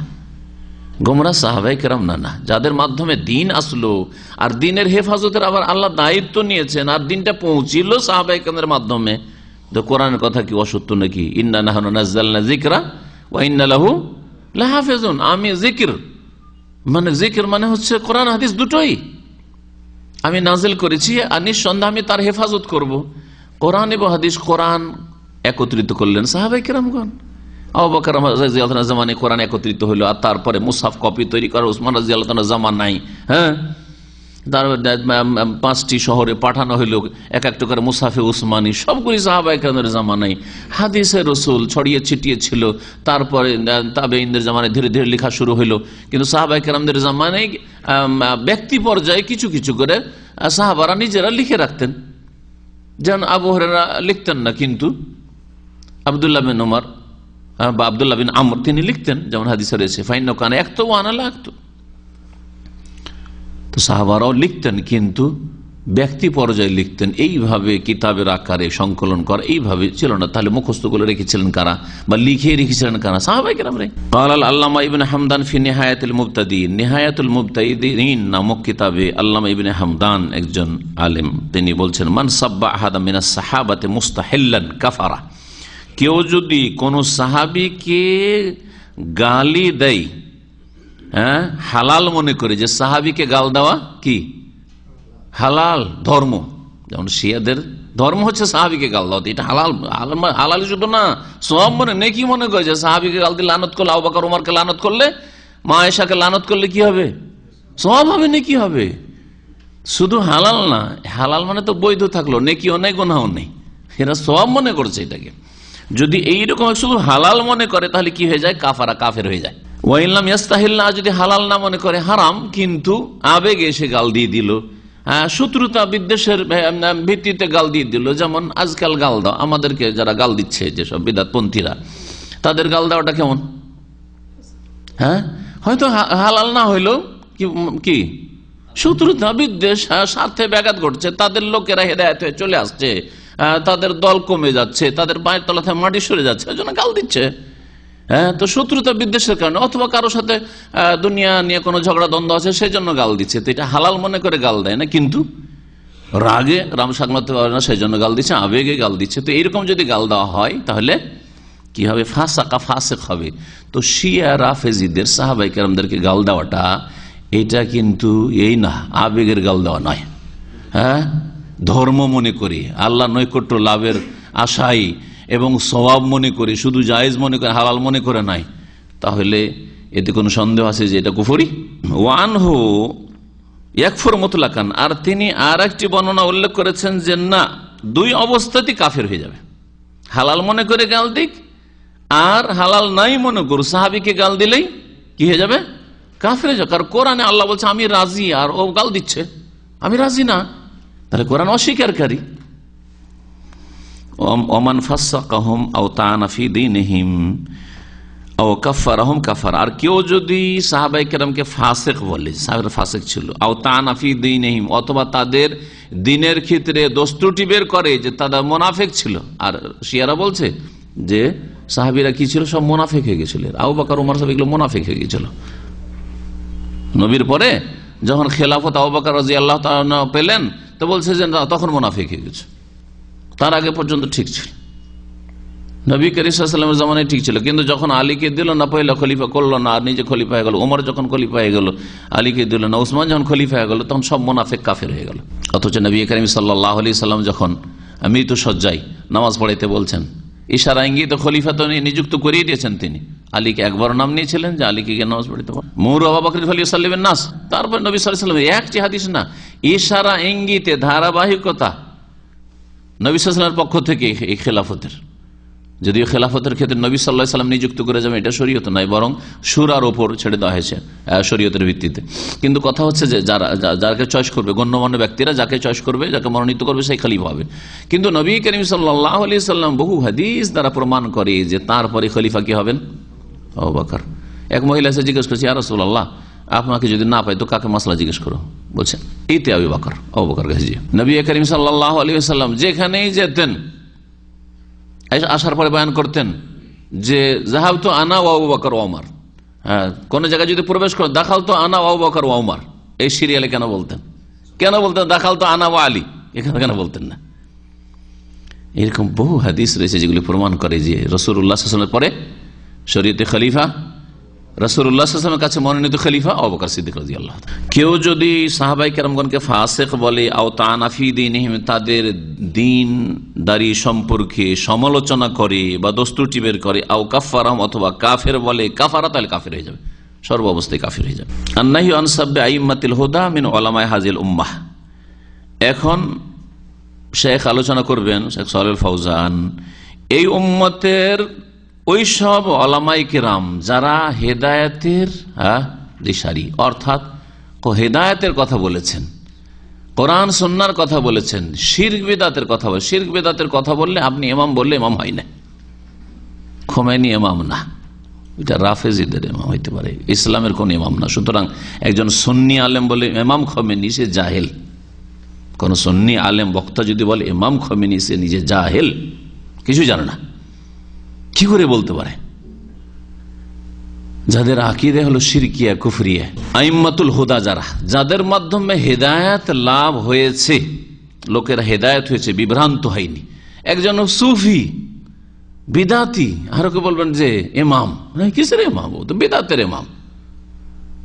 ইমাম সুন্নাহ তো নয়, ইমাম সুন্নাহ হইতে হবে, কোরআন সুন্নাহর ইমাম হইতে হবে। শেখ জি ইয়ালিস সাহাবা ফিল ফাজিলাতি ওয়াল কারামাতি ওয়াল মানজিলা আইম্মাতুল হুদা মিনাত তাবিঈন ওয়া আতবাইহিম মিনাল কুরুনিল মুফাদ্দালাহ। সাহাবায়ে কেরামদের পরেই মর্যাদা আসবে ফজিলতের দিক থেকে, মান মর্যাদার দিক থেকে, কারামা সম্মানের দিক থেকে, ওয়াল মানজিলা আর মর্যাদার দিক থেকে, মর্তবার দিক থেকে। কাদের? আইম্মাতুল হুদা, যারা হিদায়াতের ইমাম, মিনাত তাবিঈন, আর শুরু করতে হবে না তাবিঈনদের থেকে। তাবিঈনদের একজনের নাম জানেন না, আর তাবেইনের 100 বছর পরে তখন আপনার বড় বড় ইমাম নাকি? তা আপনাকে তাবেঈনদের মধ্যে বড় বড় ইমামরা ছিলেন, তাদের নামগুলো জানার চেষ্টা করতে হবে। সৈয়দ মুসাইয়িব, সৈয়দুত তাবেঈন, হাসান বসরি, মুহাম্মদ ইবনে সিরিন, সাইদ ইবনে জুবাইর, ইমাম জুহরি, বহু বড় বড় তাবেঈন, তারা বড় বড় ইমাম ছিলেন। হ্যাঁ, তাদের নামে মযহাব কায়েম হয়নি, সেই জন্য আপনার কাছে তাদের তেমন নেই, কিন্তু তাদের খেদমত অন্য যেসব আইম্মা কেরাম মুহাদ্দিসিনরা রয়েছেন বা ফুকাহা রয়েছেন তাদের চেয়ে অনেক বেশি খেদমত রয়েছে। মর্যাদা দিক থেকে সাহাবায়ে কেরামদের পরে তাবেঈনদের মর্যাদা, তারপরে ওয়াতবাহিম, এবং তাদের যারা তাবা তাবেঈন মানে তাবেঈনদের সাথে যাদের সাক্ষাৎ হয়েছে, মিনাল কুরুনিল মুফাদ্দালা, স্বর্ণ যুগের বা শ্রেষ্ঠ যুগের তাবা তাবেঈনদের মধ্যে ধরেন ইমাম আবু হানিফা রহমতুল্লাহ আলাইহি, ইমাম মালিক রহমতুল্লাহ আলাইহি, আরো সবাই ইমাম কেরামরা আরো যারা রয়েছেন তারা, ওমান জাবাদহুম, আর যারা তাদের পরেও এসেছেন, কিন্তু শর্ত হচ্ছে মিম্মান তাবিআস সাহাবাতা বিইহসানিন, তারা সাহাবায়ে কেরামদের অনুসরণ করেছেন নিষ্ঠার সাথে, সাহাবায়ে কেরামদের আদর্শ অনুসারী। সাহাবায়ে কেরামদের যুগে মাজার ছিল না, আবার মাজার নিয়ে ব্যস্ত, তাহলে আবার ওরা আলেম নাকি আর ওরা ইমাম নাকি? না, সাহাবায়ে কেরামদের যুগে মিলাদ ছিল না, আর মিলাদি এ হচ্ছে মিলাদি, আর ওকে ইমাম বলছেন, তো ইমাম বা আলেম নাকি? না, ওদের কোনো ফজিলত নেই, বিদআতি মৌলবীদের কোনো ফজিলত নেই। নিষ্ঠার সাথে যারা সাহাবায়ে কেরাম অনুসারী হচ্ছে, নিষ্ঠার সাথে আকীদার ক্ষেত্রে, নিষ্ঠার সাথে ইবাদত বন্দেগীর ক্ষেত্রে, আখলাক আমলের ক্ষেত্রে, আর জুলম মুক্ত হওয়ার ক্ষেত্রে। তাবেঈনদের জামানাতে বেশ কিছু তাবেঈনরা এসেছেন, কিন্তু জুলম অত্যাচার করেছেন, তারা জুলম অত্যাচার করেছে। ইয়াজিদি হোক, অথবা হাজ্জাজ বিন ইউসুফ হোক, অথবা এইরকম ইবনে জিয়াদ হোক, এরা তো তাবেঈনদের যুগের লোক, কিন্তু নিষ্ঠার সাথে আখলাক চরিত্রের ক্ষেত্রে তারা নিষ্ঠার সাথে সাহাবায়ে কেরাম অনুসারী ছিল না। এরা আখলাকের ক্ষেত্রে, মামলাতের ক্ষেত্রে, আদান প্রদানের ক্ষেত্রে, মানুষের হকের ক্ষেত্রে, আকীদার ক্ষেত্রে যদি বলেন আকীদা, ওদের আকীদায় তারা শিরক বিদআতে আকীদা রাখতো না। ইবাদতে তারা নামাজ পড়তো, শুধু না নামাজ পড়াইতো। অনেকে জানেন না, হাজ্জাজ বিন ইউসুফ উমাইয়া আমলে যত বড় বড় খুনি শাসক ছিল, গভর্নর ছিল, তারাও 5 ওয়াক্ত ইমামতি করত, 5 ওয়াক্ত মসজিদে ইমামতি করত। এই শাসকদের ইমামতিটা শেষ হয়েছে আব্বাসী আমলে এসে, তারা অলস হয়ে গেল, বিলাসিতা তাদেরকে ধরলো, তাদের ঘুম ভাঙে না, তখন বললো যে যা আলেম আলমা তোমরা নামাজ পড়ো, আর আমরা তোমরা মসজিদের ইমাম হও, আমরা দুনিয়ার ইমামতি করি। তখন থেকে সেকুলারিজম আসলো, ধর্ম আলাদা আর মসজিদ আলাদা, ইবাদত খানা আলাদা। কামা ক্বালা তাআলা, যেমন মহান আল্লাহ ইরশাদ করেছেন, ওয়াস-সাবিকুনাল আউয়ালুনা মিনাল মুহাজিরিন ওয়াল আনসার ওয়াল্লাযীনা ইত্তাবাউহুম বিইহসানিন রাদিয়াল্লাহু আনহুম ওয়া রাদু আনহু, যারা মুহাজিরিন আনসারদের মধ্য থেকে প্রথম সারির অগ্রণী, প্রথম দিকে যারা ইসলাম গ্রহণ করেছে, যাদের অগ্রণী ভূমিকা রয়েছে, ওয়াল্লাযীনা ইত্তাবাউহুম, আর যারা তাদের অনুসারী হয়েছে, বিইহসানিন, নিষ্ঠার সাথে, আল্লাহ তাদের উপর রাজি হয়ে গেছেন, ওয়া রাজু আনহু, তারাও আল্লাহর উপর রাজি হয়ে গেছেন, আল্লাহ রাজি হয়ে গেছেন। আর যদি কোনো রাফেজি শিয়া বলে যে আমরা অসন্তুষ্ট, আমাদের ক্ষোভ এই সাহাবীদের ওপর, এরাই ফিতনার মূল, যেমন খোমেনি বলেছে, তাহলে তাদের কি দশা হবে? আল্লাহ পাক এই গায়েব দেখাবেন না, মওতের পরে যদি একবার আল্লাহ দেখিয়ে দিতেন তো মানুষের সংশোধন হয়ে যেত, কিন্তু না, ও না দেখে কোরআন এবং হাদিসের দলিলের ভিত্তিতে সংশোধন করতে হবে। দেখিয়ে দিয়ে আল্লাহ সংশোধন করবেন না, ও কিয়ামতের মাঠে আল্লাহ এই সাহাবায়ে কেরামদের দুশমনদেরকে লাঞ্ছিত অপদস্থ করে সমস্ত হাসর মাঠের মুসলিমদের সামনে আল্লাহ পাক তখন দেখাবেন, তখন আর গায়েব থাকবে না, চোখের সামনে দেখতে পাবেন। সূরা তাওবার আয়াত নম্বর 100, এই সূরা তাওবার তাফসীর আমাদের কিছুদিন আগে এসেছে। ফালা ইয়াজুজু তানাক্কুসুহুম ওয়া সাবহুম, সুতরাং সাহাবায়ে কেরামদের বা তাবেঈনদের বা তাদের যারা অনুসারী, ওলামা, তাদের মানহানি করা, তাদেরকে গালিগালাজ করা জায়েজ নয়। লিআন্নাহুম আলামু হুদা, কারণ তারা হচ্ছেন হেদায়েতের হেদায়েতের নিশানা, প্রতীক। আলাম মানে প্রতীক, হেদায়েতের প্রতীক তারা। আজকাল ওলামায়ে কেরামদের অনেকে ভালো ভালো দায়ীদের যারা ওই রকমই ব্যঙ্গচিত্র করছে, তাদের যে কি হাসর হবে কিয়ামতের দিন আল্লাহ পাক ভালো জানে, কিন্তু এদের তো ভয় নেই, এরা দুনিয়া নিয়ে মেতে আছে, আল্লাহর ভয় যদি থাকতো, নিজের আমলনামা বলে আমার আমলনামার কি অবস্থা হচ্ছে, আমি যাব কোথায় এই কথাগুলি বলে লিখে অথবা এইরকম কিছু করে ছবি অঙ্কন করে, তাহলে কখনো এরকম কাজ করতো। মহান আল্লাহ ইরশাদ করছেন, ওমা ইউশাকিকির রাসূল মিন বাদি মা তাবায়্যানা লাহুল হুদা, যেই ব্যক্তি রাসূলের বিরুদ্ধাচরণ করবে তাদের জন্য হেদায়েত স্পষ্ট হয়ে যাওয়ার পরে, ওয়ায়াত্তাবি গায়রা সাবিলিল মুমিনিন, মুমিনদের রাস্তা ছাড়া অন্য কোন রাস্তা অনুসরণ করবে, নুআল্লিহি মা তাওয়াল্লাহ, তাহলে যাতেই ফিরবে তাতে আমি ফিরিয়ে দেব, নুসলিহি জাহান্নাম, এবং তাদেরকে বা তাকে জাহান্নামে আমি প্রবিষ্ট করব, ওয়াসাআত মাসিরা, এবং তাদের জঘন্য স্থান রয়েছে, জাহান্নাম হচ্ছে তাদের জঘন্য স্থান, জাহান্নাম হচ্ছে বড় জঘন্য স্থান। এই আয়াত থেকে কি বোঝা গেল, যে এরা হচ্ছেন আদর্শ হেদায়েতের প্রতীক, আর তাদের বিরুদ্ধাচরণ করা সাহাবাই কেরাম এবং তাদের অনুসারী যারা, এরা হচ্ছে মুমিনিন। এদের রাস্তা ছেড়ে অন্য রাস্তা যাওয়া, তাদেরকে গালিগালাজ করা মানে অন্য রাস্তা ধরেছেন সেই জন্য গাল দিচ্ছেন, তো এই জাহান্নামে যাওয়ার কাজ আসলে। কালা শারেহ তাহাবিয়া, আকিদা তাহাবিয়া, যে হানাফি একজন মুহাদ্দিস, কিন্তু আকিদার ক্ষেত্রে তিনি সালাফি, আকিদার ক্ষেত্রে তিনি মাতুরিদি না। যেমন হানাফিরা সাধারণত তারা হচ্ছে মাতুরিদি আশারি আকিদা বিশ্বাসী, কিন্তু ইমাম তাহাবী রাহমাতুল্লাহ আলাইহি আকিদার ক্ষেত্রে তিনি সালাফি আকিদার, সহি আকিদার। আল্লাহ পাকের সিফাতগুলির ক্ষেত্রে আল্লাহ পাকের সিফাতগুলি হাত মেনেছেন, হাত মানে কুদরত করতে যাননি, চেহারাকে চেহারাই তিনি মেনে, চেহারাকে তিনি সত্তা করতে যাননি। কিন্তু মাতুরিদিরা এগুলোকে হাত মানে কুদরতি হাত, কুদরত, ওয়াজহুন চেহারা মানে চেহারা না, চেহারা বলতে হবে না, সেটা কি বলতে হবে, সত্তা বলতে হবে, ইত্যাদি ইত্যাদি। তিনি তার কিতাব আকিদা তাহাবিয়ার, আকিদা তাহাবিয়ার সারে কয়েকজন রয়েছেন, তার মধ্যে প্রসিদ্ধ হচ্ছেন ইবনু আবিল ইজ আল হানাফি, শারহুল আকিদা তাহাবিয়া, মদিনা ইউনিভার্সিটিতে পড়া হয় এটি। আর আজকাল ভালো ভালো যে মাদ্রাসাগুলি আজকাল হচ্ছে একটু মানে সংশোধন হয়ে আসছে, তারা এই আকিদার কিতাবটি পড়াচ্ছে। আগে তো ওই বিদাতি আকিদা পড়ানো হয়তো, আকিদা নাসাফিয়া, আশারি মাতুরিদি আকিদা পড়া হয়তো ভারত বাংলাদেশে, ইদানিং সংশোধন করে যারা আসছে এই সহি আকিদা পড়াচ্ছে। ফায়াজিব আলা কুল্লি মুসলিম, বলছেন যে প্রত্যেক মুসলিমের জন্য ফরজ, বাদা মুআলাতিল্লাহ ওয়া রাসূল, আল্লাহ এবং রাসূলকে ভালোবাসার পরে, আল্লাহকে ভালোবাসা, রাসূলকে ভালো, তারপর কাকে ভালোবাসতে হবে, মাওয়ালাতুল মুমিনিন, মুমিনদেরকে ভালোবাসা। আর প্রথম মুমিন কারা, সাহাবায়ে কেরাম, তারপরে তাবেঈন, তারপরে তাবা তাবেঈন। কামা আতলাকাল কোরআন, যেমন কোরআনে বলেছেন বা কোরআনে বলা হয়েছে, খুসুসান আল্লাযীনা ওয়ারাসুল, বিশেষভাবে মুমিনদেরই যদি এই মর্যাদা থাকে, হ্যাঁ, যে তাদেরকে ভালোবাসা ফরজ, তাহলে মুমিনদের মধ্যে বিশেষ করে যারা নবীগণের ওয়ারিসিন, উত্তরাধিকারী, উলামা, আইম্মা, আল্লাযীনা জাআলাহুমুল্লাহ বিমানজিলাতিন নুজুম, যাদেরকে আল্লাহ পাক রব্বুল আলামিন তারকার অনুরূপ বানিয়েছেন, তারকার অনুরূপ। তারকা মানে এক একটা তারকা, ওই হাদিস আবার জাল, এক একটা তারকা দিয়ে আপনি, একটা তারা যদি আকাশে থাকে আর কোন তারা না থাকে তা আলো হবে? তাহলে বোঝা গেল শুধু একটা তারকা দিয়ে পৃথিবীতে তেমন আলো হয় না, অন্ধকার হয়ে থাকবে, আঙুলটা হয়তো দেখতে পাবেন না, মেঘলা আকাশ, একটা তারা শুধু আকাশে দেখা যাচ্ছে, কোনো আলো পাওয়া যাবে না, ঠিক না? তাহলে কিন্তু যদি আকাশ পরিষ্কার থাকে, কোনো মেঘ না থাকে আর অসংখ্য তারকা থাকে, তাহলে কিছুটা তো আলো পাওয়া যাবে। এর সাথে এই উদাহরণ রয়েছে। কিন্তু আসহাবিকান নুজুম বিআইহিম ইক্তাদাইতুম ইহতাদাইতুম, আমার সাহাবীরা হচ্ছে তারকার মতো, সুতরাং তাদের জারি তোমরা অনুসরণ করবে, যে কারো মানে একজনে যদি অনুসরণ করো, ইহতাদাইতুম, হেদায়েত পাবে। কথাটি ভুল, জাল হাদিস এটা, আর যুক্তি তো ভুল, হাদিসও জাল, সনদের দিক থেকে মিথ্যা কথা আর অর্থের দিক থেকেও মিথ্যা কথা। কারণ সাহাবায়ে কেরামদের মধ্যে কিছু সাহাবী ছিলেন, দুই একজন যাদের কাবিরা গুনাহ হয়েছে, চুরির ঘটনা হয়নি, ওই ফাতেমা যার হাত কাটা হয়েছিল সে চুরি করেনি, তাহলে চুরি করায় যদি কেউ ফাতেমার যদি অনুসরণ করে তো হেদায়েত পাবে নাকি?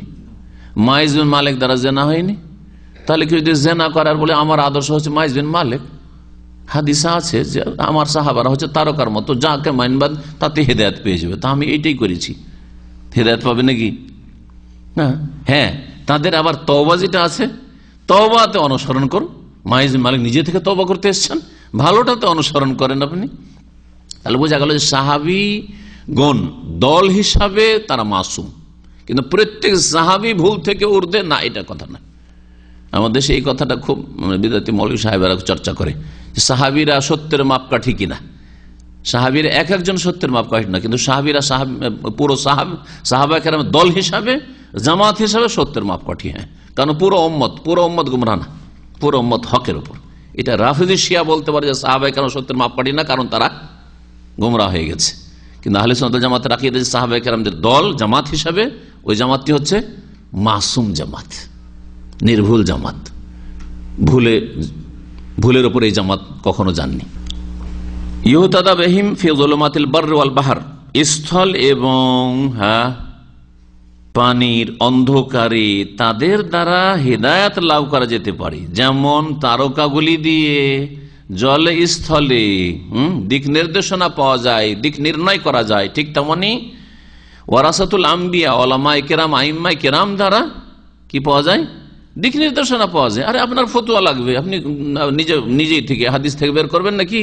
ক্ষমতা আছে? কারো ক্ষমতা নেই। আর যদি করতে চান ভুল করবেন আপনি।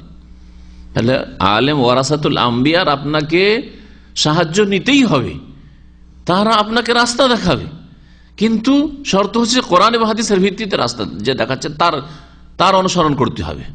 আর শুধু একজনের অন্ধ অনুসরণ না, যেখানে আপনি হক পাবেন সেখান থেকে গ্রহণ করতে হবে।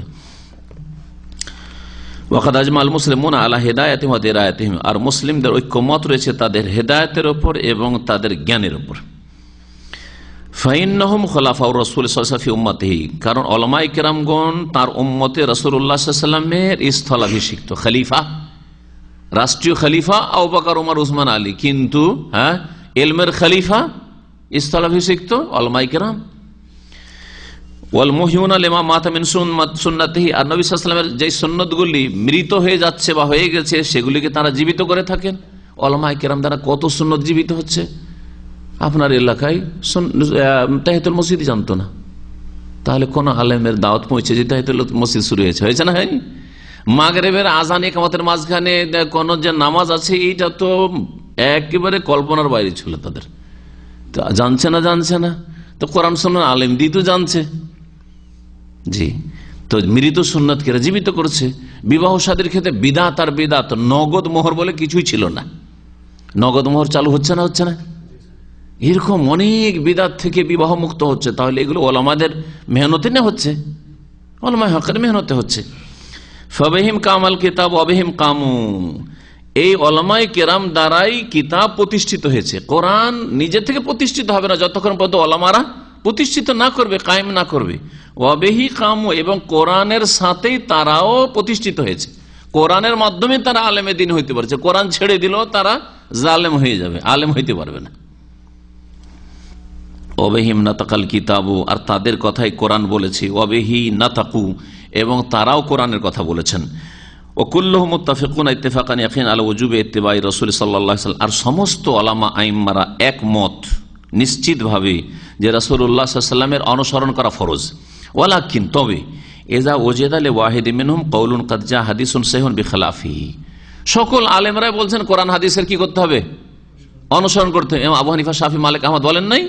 সকলে বলেছেন। আমার এই ব্যাপারে বক্তব্য আছে, একাধিক বক্তব্য আছে আইম্মা কেরামদের মত। ইমাম আবু হানিফার উক্তি ইন্টারনেটে পাবেন যে আবু হানিফা বলছেন যে সাহাল হাদিস ফাহুয়া মাযহাবি, আমার কথা যদি সাহাবীর খেলাফ হয় তাও ছেড়ে দিও, প্রথমত রসুলের খেলাফ হয় ছেড়ে দিও, সাহাবীর খেলাফ হলেও ছেড়ে দিও। এভাবে বলেছেন তিনি। সাহাবীর সামনে আমার কথা রাখবে না, রসুলের সামনে তো দূরের কথা। আর কেউ যদি বলে যে না, কোন কোরআনের আয়াত অথবা হাদিস যদি আমাদের মজহাবের খেলাফ হয় তাহলে কোরআন আয়াতের তাবিল করতে হবে, নয় মানসুখ, হাদিসের তাবিল করতে হবে, নয় মানসুখ। ইমাম আবু হানিফা এক কথা বলছেন, আর তার মুকাল্লিদ, তার নামের মুকাল্লিদ গুমরা আর এক কথা বলছে। ইব্রাহিম কারখি কথা বলছে। ইব্রাহিম কারখি বলছে কুল্লু আয়াতিন আও হাদিসিন ইউখালিফু মাযহাবানা ফাহুয়া ইম্মা মানসুখুন আও মুআওয়ালুন, বলছে এমন আয়াত বা হাদিস যদি আমাদের মজহাবের খেলাফ হয় তো সেটা হয় মানসুখ, আর না হয় তার কোনো অন্য ব্যাখ্যা তাবিল রয়েছে, কিন্তু আমাদের এটা ঠিক থাকবে। বুখারীর তরজমা একটা আছে শাইখুল হাদিস সাহেবের, আপনাদের দেশে বাংলা, ওর ভূমিকাতে দেখবেন কি লিখেছে, বুখারীর হাদিস সবচেয়ে সহি, তবে আমাদের মজহাবের খেলাফ হলে মজহাবের আমল করতে হবে। আলেমদের কাছে জেনে মজহাবের আমল করতে হবে, হাদিস হলে নয়। হাদিস মজহাবের খেলাফ হাদিস হলে হাদিস মানতে হবে না। এটা তো ইমাম আবু হানিফার শিক্ষা নয়, এটা রাসূলুল্লাহর শিক্ষা নয় সাল্লাল্লাহু আলাইহি সাল্লাম, আর সাহাবায়ে কেরাম তাবেঈনদের শিক্ষা নয়, স্বয়ং ইমাম আবু হানিফার শিক্ষা এটা নয়। তো যারাই ইমামের দোহাই পড়ে তারাই যে ইমামের অনুসারী, কথা কখনো ভাববেন না, ভুল। আসলে এখানেই ভুল হয়েছে যে ইমামের দোহাই পারলে মনে হয় এরা ইমামের আদর্শের রয়েছে, না, ইমামের আদর্শের উপর সহিহ আকীদার লোকেরা রয়েছে। সকলে একমত ছিলেন যে কোরআন হাদিস মানতে রাসূলের অনুসরণ করা ফরজ, কিন্তু যদি তারপরও দেখা যায় যে একটা হাদিসের খেলাফ কোন ইমামের বক্তব্য হয়ে গেছে, ইমাম আবু হানিফা, শাফি, মালিক, আহমদ, চারজনের এরকম আছে, তাহলে কি করতে হবে? তিনটা ওজরের একটা ওজর খুঁজতে হবে। তাদের নিশ্চয় কোনো অজুহাত ছিল।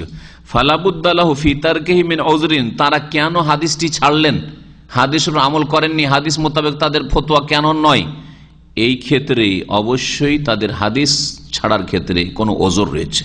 ওয়া জামাউল আযারে সালাসাত আসনাফ, অনেকগুলি ওজর রয়েছে। আল্লামা ইবনে তাইমিয়া রাহমাতুল্লাহ আলাইহি তার একটি কিতাব, খুব গুরুত্বপূর্ণ কিতাব, রাফুল মালাম আনিল আইম্মাতিল আলাম, বাংলায় অনুবাদ হয়েছে, বইটি একজন করেছেন। তো এই বইটিতে অনেকগুলি ওজর, কেন আইম্মায়ে কেরামগণ আবু হানিফা, শাফি, মালিক, আহমদ বেশ কিছু হাদিসের খেলাফ ফতোয়া দিয়ে দিয়েছেন, ইচ্ছা করে কি দিয়েছেন? তো এর অনেকগুলি তিনি কারণ লিখেছেন। সবগুলিকে মোটামুটি তিনটা পয়েন্টে নিয়ে আসা যেতে পারে, যেটা এখানে শেখ সালেহ ফৌজান নিয়ে এসছেন। আজকে তিনটি জানেন। বলছে জামাউল আযারে সালাসাত আসনাফ, সমস্ত ওজরগুলি তিন প্রকারের। আহাদুহা, এক রকমের ওজর হচ্ছে কেন হাদিসের উপর আমল করেননি, আদামু ইতিকাদিহি আন্নান নবী সাল্লাল্লাহু আলাইহি কালাহু, প্রথম কথা তার বিশ্বাসী হয়নি, ইমামের বিশ্বাসী হয়নি যে এটা নবী বলেছেন। যদি পৌঁছাও থাকে তাহলে তার বিশ্বাস হয়নি যে এটা হয় পৌঁছেনি সেজন্য বিশ্বাস হয়নি, অথবা পৌঁছেছে কিন্তু সহিহ সূত্রে পৌঁছেনি। একটা ঘটনা, একবার আমার কাছে দুর্বল সূত্রে পৌঁছিল, আর একবার বিশ্বস্ত সূত্রে পৌঁছিল, হয় না? হয় না? এখন একটা লোক আসলো, আর জীবনও তাকে চেনেও না, আর তার শাকল সুরাত দেখে মুসলিম বুঝাও যায় না, সে একটা দুর্ঘটনার খবর দিল, আমার কাছে বিশ্বস্ত সূত্র নয়, ঠিক কিনা? কিন্তু তার এক ঘন্টা পরে বা একদিন পরে আরেকজন আসলো, বেশ ধার্মিক লোক, আর আমার পরিচিত লোক, ইমানদার লোক, আমানতদার লোক, কখনো মিথ্যা কথা বলবে না, সে এসে বললো ঘটনা এইরকম, ঠিক এইরকমই হয়েছে। এখন আমার বিশ্বাস হবে না? হবে না? একদিন আমি বিশ্বাস করিনি, অথচ একদিন আগে কথাটা শুনেছি, কারণ আমার এতেকাদ হয়নি যে এটা ঘটেছে। ঠিক ওই রকমই ব্যাপারটা ইমাম আবু হানিফার যুগে বা ইমাম শাফির যুগে। ইমাম শাফি যখন এতে ছিলেন, ইরাকে ছিলেন, হাদিস তার কাছে সহিহ সূত্রে পৌঁছেনি, তিনি যা পেয়েছেন তাই দিয়ে ফতোয়া দিয়েছেন। যখন মিশরে তিনি হিজরত করে চলে গেলেন, ওখানে যাওয়ার অনেক হাদিস পেলেন সহিহ সূত্রে, যেগুলো ইরাকে পাননি। তখন হাজার হাজার মাসলা মাসাল ফতোয়া থেকে ফিরে এসছেন, তিনি হাজার হাজার ফতোয়া থেকে ফিরে এসছেন, কারণ তখন তার এতেকাদ হলো যে না, এগুলো নবীর কথা। ইরাকে বুঝতে পারেন যেগুলো নবীর কথা, কিন্তু ওখানে গিয়ে তিনি বুঝতে পেরেছেন। এটা শুধু ইমাম আবু হানিফার ক্ষেত্রে না, সবার ক্ষেত্রে, সমস্ত ইমামের ক্ষেত্রে হইতে পারে। আমার ক্ষেত্রে এক যুগে 5 ওয়াক্ত মোনাজাত, জানতাম না যে এটা বিদআত, আমাদের ওস্তাদরা করেছে, তারা করেছে, শিক্ষিত এটাই করেছি, 5 ওয়াক্ত মোনাজাত, বুঝছেন না? এরকম বহু মাসলা রয়েছে। আকীদার পড়াশোনা আমাদের সে এত দুর্বল যে তাবিজ যে শিরক, তাবিজ ইখতিলাফ আছে জানতাম, কিন্তু তাবিজ যে শিরক এটা অত মজবুত করে জানা ছিল না, বোঝা গেছে? যদিও তাবিজ হয়তো নিজে থেকে করতে যায়নি। তো এরকম মেলা বিষয় রয়েছে, যে কোনো আলেমের হইতে পারে, ছোট হইলেও হইতে পারে, বড় হইলেও হইতে পারে, এরকম। তো প্রথম ওজর হচ্ছে যে তিনি বিশ্বাসই করতে পারেননি যে নবী সাল্লাল্লাহু আলাইহি ওয়াসাল্লাম এই কথা বলেছেন, যার ফলে উল্টো ফতোয়া দিয়েছেন তিনি। 2 নম্বর কথা, আদামু ইতিকাদিহি আন্নাহু আরাদা তিলকাল মাসআলা বিযালিকাল কওল, হয়তো নবী বলেছেন এই কথা পৌঁছেছে, কিন্তু তার অর্থটা এই মাসলা প্রমাণ করে এটা বুঝতে পারেননি তিনি অন্য ব্যাখ্যা বুঝেছেন, ব্যাখ্যা বুঝতে ভুলেছে, হতে পারে ব্যাখ্যা বুঝতে ভুল হতে পারে। এটা আম কথা না খাস কথা? লা সালাতা লিমান লাম ইয়াকরা বিফাতিহাতিল, সূরা ফাতিহা ছাড়া নামাজ হয় না। কারণ সূরা ফাতিহা ছাড়া নামাজ হয় না সকলের, যেমন ইমাম শাফি বলছেন, নাকি শুধু ইমামের? হ্যাঁ, এটাকে আম করব, হাদিসটাকে আম করব না হাদিসটাকে খাস করে দেব? বুঝতে গিয়ে বুঝার ফের হয়ে গেছে। 3 নম্বর বলছেন ইতিকাদু আন্নাল হুকম মানসুখুন, অথবা তার এই বিশ্বাস জন্মে গেছে যে এই হুকুমটি মানসুখ। যেমন রফুল ইয়াদাইন ইমাম শাফি, মালিক, আহমদ তারা বলছেন সুন্নাত, মুহাদ্দিসিন কেরামরা বলছেন সুন্নাত, আহলে হাদিসরা বলছেন সুন্নাত। ইমাম আবু হানিফা উনি বলছেন এটা মানসুখ হয়ে গেছে, আগে ছিল এখন নাই। ওনার কাছে ওইভাবে পৌঁছেছে, উনি বিশ্বাস করেছেন কি যে হাদিস থাকলেও এটা কি হয়েছে, আব্দুল্লাহ মাসউদের হাদিস, যেমন আবু দাউদের হাদিস, বুখারী মুসলিমের হাদিস মানসুখ হয়ে গেছে। উনি এরকম বুঝেছেন আসলে, তাহলে বুঝার ক্ষেত্রে ভুল হয়েছে। আপনি বলবেন যেন আবু হানিফাটা ঠিক, তাহলে ওই 3 ইমামেরটা ভুল। তাহলে এই ক্ষেত্রে আল্লামা মোহাম্মদ হায়াত সিন্ধি, হানাফি মুহাদ্দিস, মদিনায় তিনি থাকতেন, সিন্ধু প্রদেশের, কিন্তু মদিনায় থাকতেন। তিনি নাসাইর ভাষ্য লিখেছেন, টিকা লিখেছেন, টিকা আছে ভারত বাংলাদেশে, যেটা নাসাই ছিপা আছে ওতে ওই টিকাটা আছে। তিনি বলছেন যে হানাফি মাযহাবে যে মানসুখ বলা হয় রফুল হাদিসকে, দাওয়ার নাসখে বাতিলুন, উনি বলছেন যে এই মানসুখ হওয়ার দাবিটা হচ্ছে বাতিল। কুল্লুন সুন্নাতুন, দুটাই সুন্নাত। ওনার কাছে ওনার ইজতিহাদ এটা পৌঁছে যে দুটাই সুন্নাত, মানে নবী সাল্লাল্লাহু আলাইহি ওয়াসাল্লাম অধিকাংশ সময় রফুল করেছেন, কখনো করেননি, যেটা আব্দুল্লাহ মাসউদ বয়ান করেছেন। কারণ এটা একটা সমন্বয় হইল। অন্যরা বলছেন না, আবু দাউদের হাদিস যেহেতু জয়ীফ, দুর্বল, সুতরাং জয়ীফের আমল করা যাবে না, সহিহের আমল করে সবসময় রফুল করতে হবে। 3টা মত তাহলে হইল। কিন্তু ইচ্ছা করে হাদিস মানব না এইরকম কোন ইমাম করেন নাই। আমাদের করণীয় কি? আমাদের করণীয় একজনকে ধরে নাও ইমামকে না, আমাদের করণীয় যখন হক স্পষ্ট হয়ে যাবে, যার সাথে হক আছে তার সাথে থাকা। আবু হানিফার সাথে যখন হক দেখবো, অন্য ইমামদের কথা ছেড়ে দেবো যখন বুঝতে পারবো। বিশেষ করে জনসাধারণ না বুঝলে, আলেমরা তো বুঝতে পারে, মাদ্রাসায় যারা 20 বছর 30 বছর পড়েছে, তারপরে বুঝি না বলবা যে তুলনা করে এই 3টা উক্তির মধ্যে কোনটা হাদিসের কাছাকাছি, এটাই বুঝতে পারলাম না, এতটুকু তৌফিক হলো না। তো 20 বছর 30 বছর কি কাজে মাদ্রাসায় পড়লাম, কি কাজে ইউনিভার্সিটিতে ইসলামিক স্টাডিজে পড়লাম, হ্যাঁ, হাদিস আর ফিকহ পড়লাম, শরিয়া পড়লাম আর হাদিস পড়লাম। বোঝা গেছে তাহলে আলেমদের গুরু দায়িত্ব রয়েছে, আলেমদের জন্য তাকলিদ মোটেই জায়েজ নয়। ফালাহুমুল ফাজলু আলাইনা ওয়াল মিন্না, উলামায়ে কেরামদের, আইম্মা কেরামদের আমাদের ওপর অনুগ্রহ রয়েছে এবং অবদান রয়েছে। বিসাবকি, যে তারা অগ্রগামী ছিলেন, ওয়া তাবলীগে মা উরসিলা বিহি রাসূল সাল্লাল্লাহু আলাইহি ওয়াসাল্লাম ইলাইনা, এবং রাসূলুল্লাহ সাল্লাল্লাহু আলাইহি ওয়াসাল্লাম জানিয়ে প্রেরিত হয়েছিলেন তা পৌঁছে দেওয়ার অনুগ্রহ রয়েছে, তারা পৌঁছে দিয়েছেন আমাদের কাছে, এই অবদান রয়েছে। ওয়া ইযাহে মা কানা ইয়াখফা আলাইনা, আর যা কিছু আমাদের জন্য অস্পষ্ট ছিল তা তারা পরিষ্কার করেছেন।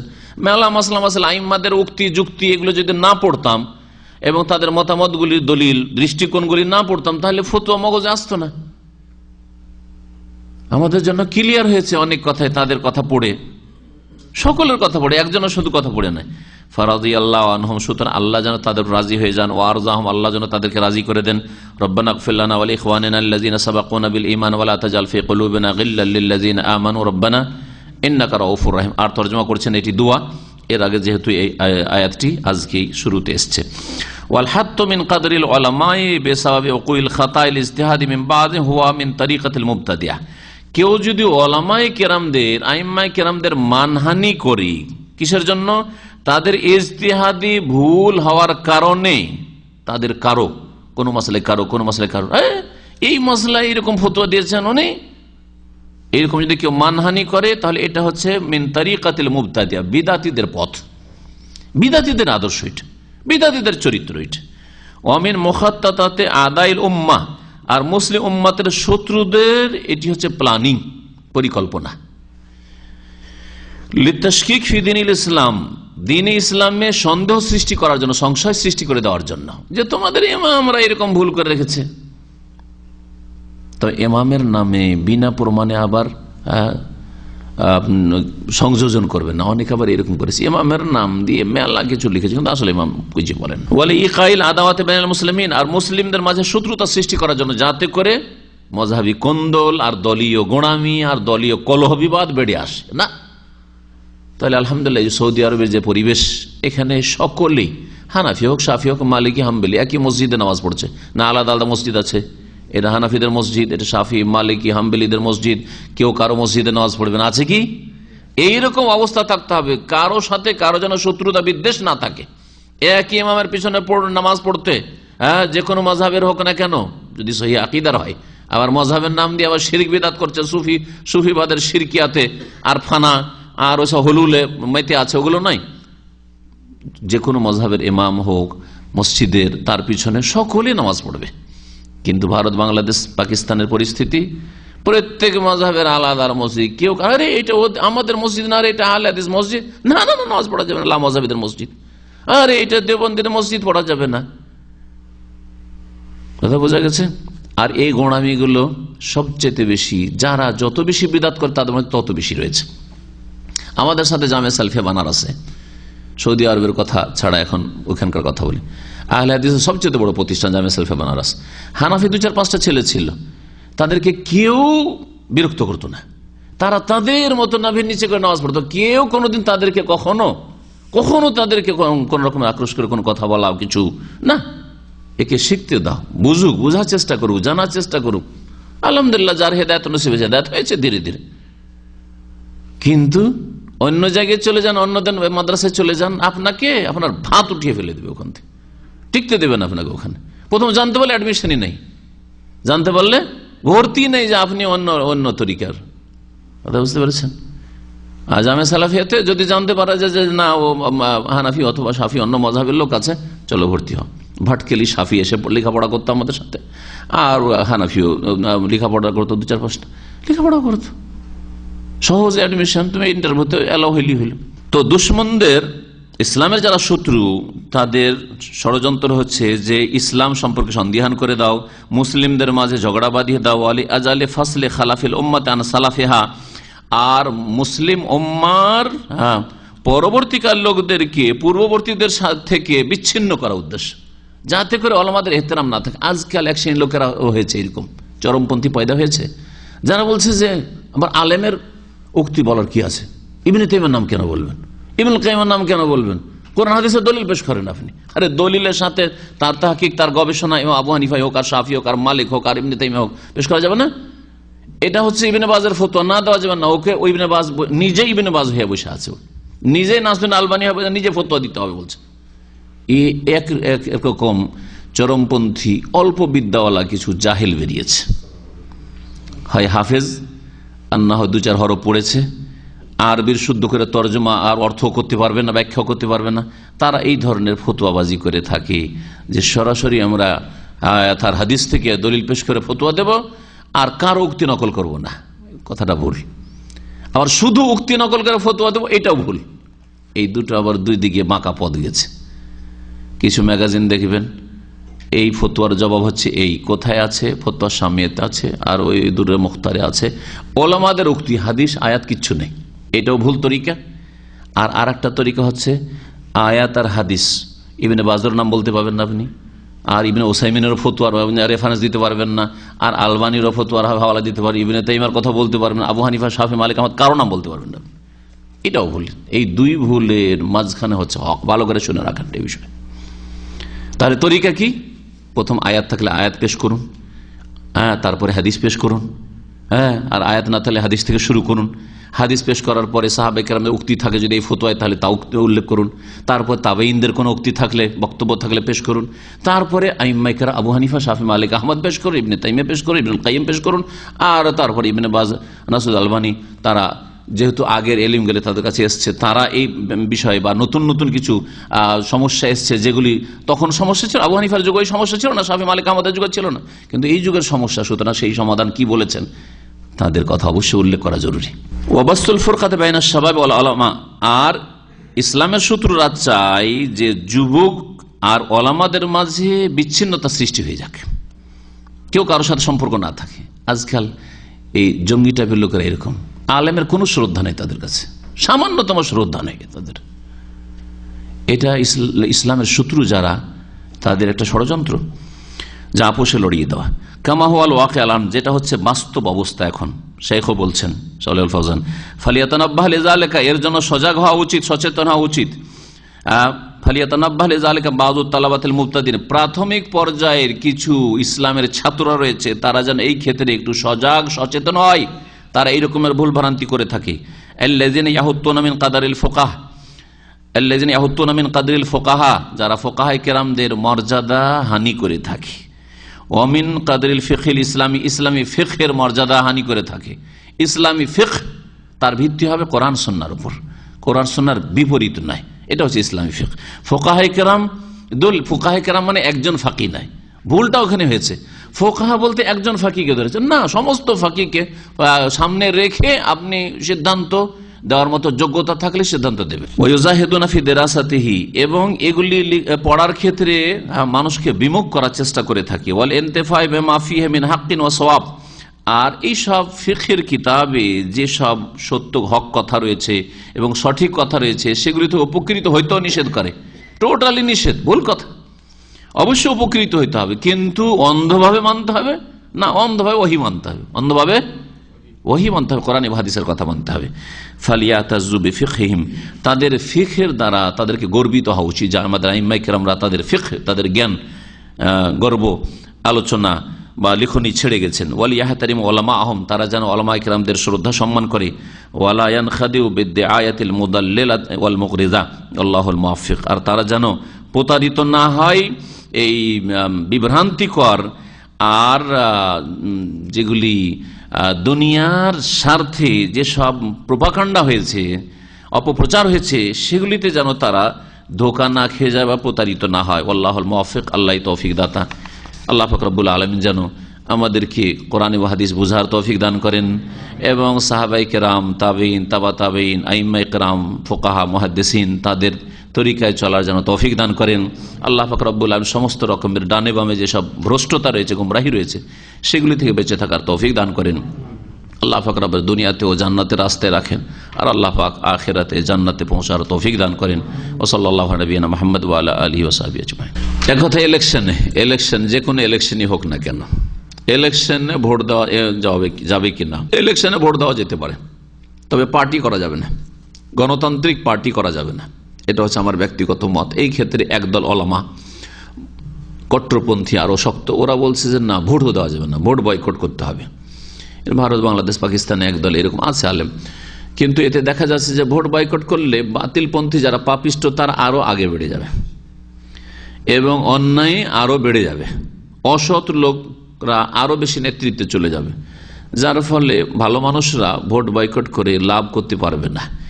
যতদিন পর্যন্ত এই গণতন্ত্রের কুফরি রয়েছে ততদিন পর্যন্ত গণতান্ত্রিক পদ্ধতিতে ভোট দিয়ে ভালো মানুষটাকে ভোট দেওয়ার চেষ্টা করবেন। যে কোনো দলে যে লোকটি ভালো, আল্লাহকে ভয় করে, আমানত রক্ষা করে, মানুষ জুলম অত্যাচার করবে না, সততা আছে, সহি আকিদার লোক, নামাজি, এইসব গুণগুলি সবগুলি দেখে, আকিদা, ইবাদত, আখলাক, এই তিনটি দিক দেখে যদি পান তো ভোটটা দিয়ে দিবেন। যে নাই মামার কানা মামা ভালো, ওকে ভোটটা দেবেন। আর যদি দেখেন সবগুলি অসৎ, সেই ক্ষেত্রে বয়কট করতে পারেন। যে সবগুলি চোর, তো আমি কাকে আর দেব? কিন্তু বিশেষ করে একটা পার্টি, সেটা ইসলামের নাম দিয়ে হোক অথবা দুনিয়ার নাম দিয়ে, জাতীয়তার নাম দিয়ে হোক, বিশেষ করে একটা দল করা, রাজনৈতিক দল করা, গণতন্ত্র করা জায়েজ নয়, হারাম। কারণ এটা বাতিলের সাথে সহযোগিতা করা, তাওয়ান আল বিররি ওয়াত তাকওয়া ওয়ালা তাওয়ান আল ইসমি ওয়াল উদওয়ান, এটা জায়েজ নয়। কারণ ওই আদর্শে আপনি বিশ্বাসী হয়ে গেলেন বা ওই আদর্শের আপনি সাপোর্ট করলেন, আপনি শক্তিশালী করলেন ওই আদর্শকে, এটা জায়েজ নয়।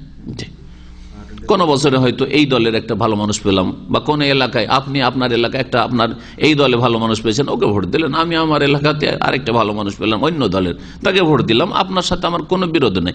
আমাদের লক্ষ্য উদ্দেশ্য হচ্ছে ভালো মানুষকে নেতৃত্বে পৌঁছানো, প্রতিনিধি করে পৌঁছানো, যাতে করে আমাদের ভালো করে জনগণের জন্য। তো আশা করি জায়েজ। এশার নামাজ অর্ধেক রাতের পড়লে কাজা হয়ে যাবে, গুনাহ হবে। অর্ধেক রাত 12টা নয়, অর্ধেক রাত 11টার দিকে অর্ধেক হয়ে যায়।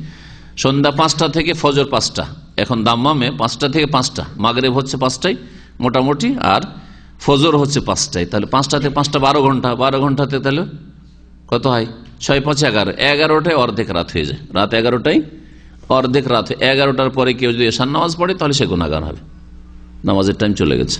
নবী সাল্লাল্লাহু আলাইহি ওয়াসাল্লামের সাহাবীরাও উমরকে যখন বললেন, আবু মুসা আশআরী বাড়ি থেকে 3 বার সালাম দিয়ে ফিরে চলে যাচ্ছিলেন, আছে না, তারাও তো হাদিসের তাহকিক করেছেন যে সহি কেন এই কথাটি, ফিরে চলে যাচ্ছেন। ফিরে কেন যাচ্ছ তুমি? সালাম দিচ্ছিলে, আমি শুনছিলাম বেশি দোয়াটা তুমি দাও, 3 বার সালাম, তুমি যাচ্ছিলে কেন? বলছেন নবী সাল্লাল্লাহু আলাইহি ওয়াসাল্লাম বলেছে 3 বার সালাম দিয়ে যদি বাড়ির লোক কিছু না বলে, সাড়া টাড়া না দেয়, তো চলে যেত, আমি চলে যাচ্ছিলাম। তারপরে তাকে ধৈর্য টেনে নিয়ে যাচ্ছে, চলো কে তোমার সাক্ষী দাও, না হলে তোমার খবর আছে।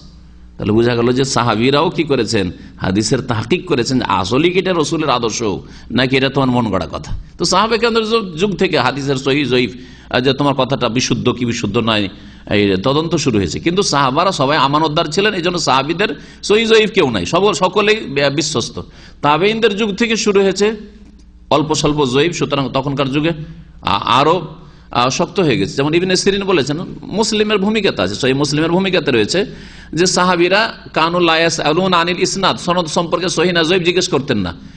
ইবনে সিরিন ইমাম আবু হানিফার আগের লোক, তাবেই, প্রথম মধ্যযুগের তাবেই। তাহলে তিনি বলছেন যে আমরা জিজ্ঞেস করতাম না, সাহাবায়ে কেরামরা জিজ্ঞেস করতেন ফালামা ওয়াকাতিল ফিতনা, তো কিন্তু যখন খারেজি আর রাফিজিদের এইসব যখন দ্বন্দ্ব শুরু হলো, ফিতনা হইলো, মানে খারেজিদের সাথে লড়াই হলো আলী রাদিয়াল্লাহু তাআলা, তখন শিয়ারা তো মিথ্যা জাল হাদিস বয়ান করা শুরু করলো। রাফিজিরা, খারিজিরা বলতো না, কারণ খারিজিদের কাছে কাবিরা গুনাহ করলে বড় কাফের হয়ে যায়, তো বড় কাফের হয়ে তো মরতে চায় না, যেন খারিজিরা মিথ্যা কথা বলতো না, কিন্তু রাফিজিরা মিথ্যা কথা বলতো, এদের ধর্ম মিথ্যার উপর নির্ভরশীল। তো বলছেন যে তখন তাবেঈনরা বলতে লাগলেন সাম্মুলানা রিজালাকুম, তোমাদের আসমায়ে রিজালের নাম বলো। ফায়ুনজারু ইলা আহলি সুন্নাতে, তারপরে দেখা হয়তো আহলে সুন্নাত কি না, ফায়ুখাযু হাদিসুম, তার হাদিস নেওয়া হইতো। ওয়ায়ুনজারু ইলা আহলিল বিদআত, তার বিদাতির দিকে দেখা হইতো, যদি দেখা হইতো যে এই সনদে বিদাতি আছে তাহলে ফালা ইউখাযু হাদিসুম বা ফায়ুতরাকু হাদিসুম, তার হাদিস বা তাদের হাদিস ছেড়ে দেওয়া হইতো। কিন্তু তাবেঈ, প্রখ্যাত তাবেঈ ইবনে সিরিন বলছেন জি। তো কি বললো ইমাম আবু হানিফার যুগে? মূর্খ না হইলে মানুষকে গোমরা করছে, দোয়াতুন আল্লাহ বাবা জানো কত লোক গোমরা করছে। সহিহ মুসলিমের ভূমিকা আছে, ওইটাও যদি বানানো হয় তো কি আর বিশ্বাস করবে? নবী সাল্লাল্লাহু আলাইহি ওয়াসাল্লাম হিলফুল ফজলে মক্কার মুশরিকদের সাথে অংশ নিয়েছিলেন, বোঝা গেছে? কারণ তাদের উদ্দেশ্য ছিল যে মক্কায় যেন কার ওপর বাইরে থেকে আসে বহিরাগত কোন মানুষের বা যার বংশধর নেই, তারপর যেন এখানে জুলুম অত্যাচার না হয়, জুলমের অবসান ঘটাতে হবে মক্কা থেকে। তো যদি যেমন বললেন যে ওই কমিউনিটির বা ওই সমিতির, আপনাদের ওই সমিতির যদি লক্ষ্য উদ্দেশ্য থাকে যে বাংলাদেশে এখানে কেউ বিপদ আপদে পড়লো, টিকিট নেই, দেশে যেতে পারে না, তাকে পাঠানোর জন্য আমরা হয়তো কোঅপারেশন করব, ঠিক আছে, সহযোগিতা করব, এটা নেকির কাজ। কিন্তু যদি ওখানে থাকে যে এটাও করব আর তার সাথে সাথে আমরা বৈশাখী মেলাও করব, তার সাথে সাথে আমরা আমাদের আরো বলেন কিছু, আমাদের স্বাধীনতা দিবস পালন করব, আমাদের বিজয় দিবসও পালন করব, আমাদের আরো কি নাজগা নাউজুবিল্লাহ, তাহলে হারাম। তার নেতৃত্ব কেন, তাদের ওই সমিতির একটা অঙ্গ হওয়া হারাম আপনার জন্য, জায়েজ নাই। ওয়ালা তাআওয়ানু আলাল ইসমি ওয়াল উদওয়ান, গুনাহের কাজে এবং সীমা লঙ্ঘনের কাজে সহযোগিতা করিও না কেউ কাউকে। সাল্লাল্লাহু আলাইহি ওয়া সাল্লাম।